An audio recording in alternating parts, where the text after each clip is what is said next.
Good morning. So it's an absolutely horrible day outside. I decided to there was a Zwift race this morning. I decided to live stream it. I think we were about 20 minutes into the race. I was sitting comfortably in the front group of about 10 riders. As you guys saw, I was comfortable. I wasn't really suffering.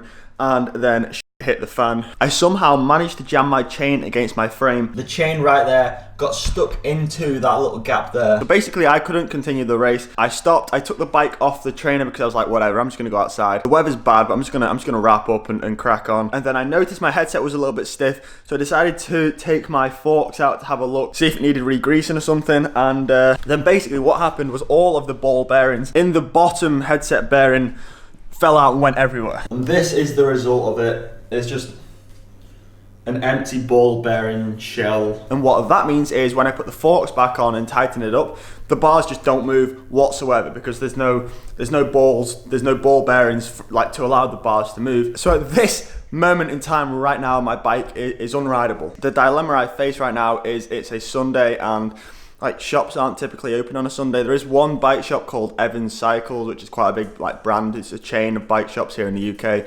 Evans is Evans in Preston, which is like a 25-minute drive away. That's open on a Sunday. I think my only option right now is to drive to Preston on this Sunday morning. I'm this close today to just sacking off riding, but we're gonna persevere. We're gonna press through, and we're gonna get some new bearings. I mean, providing the bike shop has some.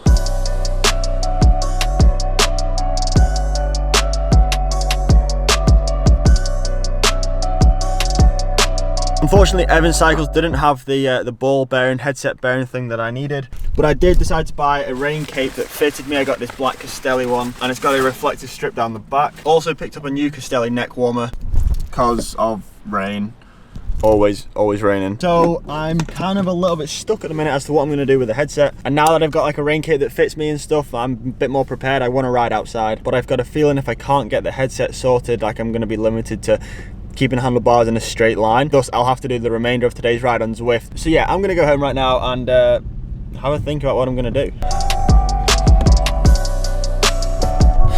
Alright, I don't even know when the last time I picked up this camera. I think it was when I was in the car on the way back from Preston, when I failed in getting some new bearings for my bike. Like, today's one of those days where everything's just gone wrong. Like, everything. I very, very nearly just binned off training for the rest of the day and just said like, whatever, fuck it, we're not gonna do any more training. It's not meant to be today, but I figured like even though I can't move my handlebars because I've got no bearings in my headset, I can keep it in a straight line. There's a hilly race on this evening at 6:30, so I was like, why not just do that? I fixed my wheel, I fixed the mechanical that I had this morning, so today isn't like a complete waste of time. I'm gonna race this evening, and hopefully it's gonna be a little bit more successful than this morning's effort was, and we actually finish in hopefully a decent position. Oh, and I'm live streaming this race tonight. If you want to watch these live streams of me racing, click the little bell below the video next to the subscribe button, and that gives you post notifications when I go live. Alright guys, welcome back to the live stream. Hopefully this evening's session is going to be a little bit more successful. Alright, ready for this? No, we'll go now.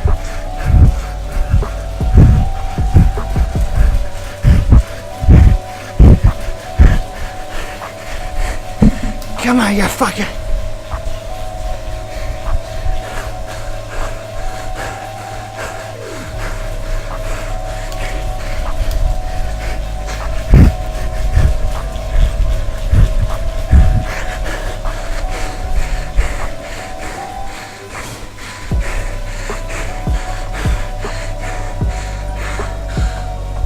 Second. Fuck!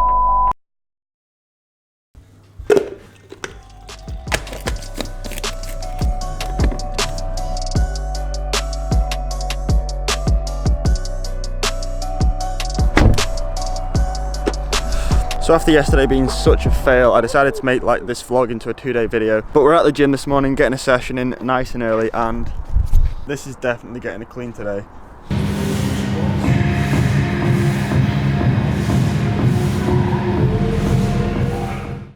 So I didn't spend too long this morning in the gym. The reason is because my legs just felt absolutely awful. The reason is because I was weak as hell. Doing 3 races or 2.5 races on Zwift over the weekend, especially when you've not done like that hard intensity work for a while, it can take some time to recover from that. And yeah, the legs are feeling it a little bit today. Like, racing on Zwift is so much harder than I thought it was going to be. But yeah, I'm on my way home now, and when I get home, I want to give my opinion on a certain situation, something that's been a hot topic in the media recently. So I'm home from the gym now, and like what I wanted to talk about, I wanted to give my opinion very quickly on like the whole Froome situation.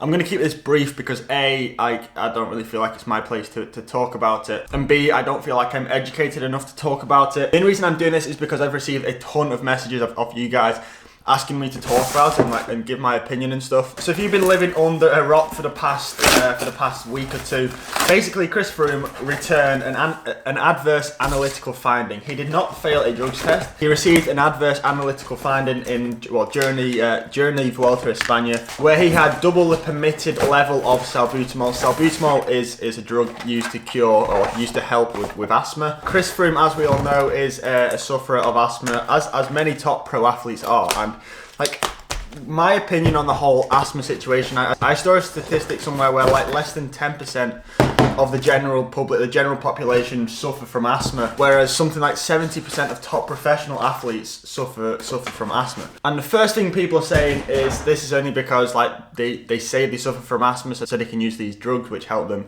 burn fat, they help to improve performance, and I think that's complete BS. As someone like personally myself, I've suffered with exercise-induced asthma in the past. Like, you're putting your body, when you're racing at an elite level, when you're racing at the top of your game, you're putting your body through so much stress all day, every day. Your lungs and your heart is working overtime. So I can genuinely believe that 70% of athletes, at top level athletes, suffer from some form of exercise-induced asthma. I think the latest development with this story is that he took the asthma puffer after the stage and before the TV interview, so he wasn't coughing on television during his interview and he could present himself a little bit better. And there's some studies to suggest that dehydration alongside the salbutamol can cause some very erratic readings. Like, there's loads of different theories, different suggestions, like different scientists saying different things. But my takeaway from this is Chris, like, Froome, he's the race leader, he's the best Grand Tour rider in the world right now. I'm sure we can agree on that, and therefore he's probably one of, if not the most tested athlete on the planet. And one of the things they test for is salbutamol content in your blood, and